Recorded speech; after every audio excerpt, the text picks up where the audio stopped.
Hey everybody, welcome back. I'm here today in the garage. Today we're going to talk about the motor. Lots of things to talk about today. First of all, I just want to give a huge shout out to Mr. Huxley at EP Scarlett and the kids that were working on the motor. They had a big task in front of them, and we're going to talk about that just in a little bit, but I'm super proud. A couple other things. Shout out to my buddy at JC Customs, those amazing lights that we see, as well as all the people that have helped this journey get to where it is. So we're getting near the end. Okay, I just wanted to give you guys an update on the motor itself. There was a lot of questions at the beginning, and one of my big questions is how did this engine fail? When I saw Grayson and how much energy that he put into building this thing, I couldn't believe that it had failed.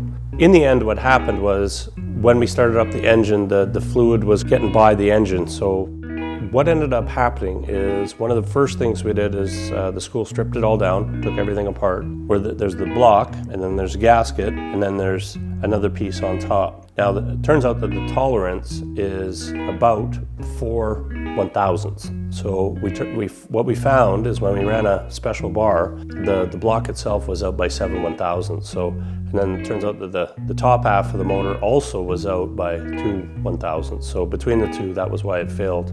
We ended up finding a couple other things that needed to be fixed while we were there. So that was one of the first gotchas.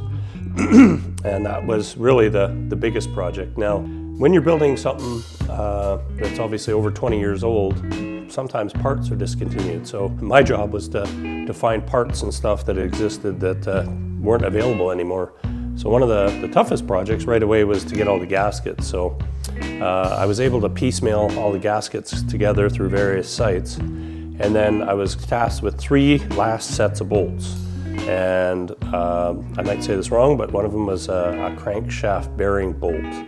And it turns out that you can't reuse these bolts because they put them in and they're stretched essentially. So after that you can't reuse them. So I'm gonna have them fabricated, and Mike ended up finding him in Calgary at a local supplier, which was awesome. And then one set I was able to get off Rock Auto, which was awesome. And then the last set I got down in Texas. So we're hoping to have everything ready, running, all those fun stuffs for Driven, which is going to be on May 3rd, so keep track of those socials. The other things I want to talk about is I wanted to show you something super cool. So one of my things that I always have been thinking about since I took on the project was I wanted a way to have Grayson as part of the journey. So me and my friend Todd have been working on a project, and here it is.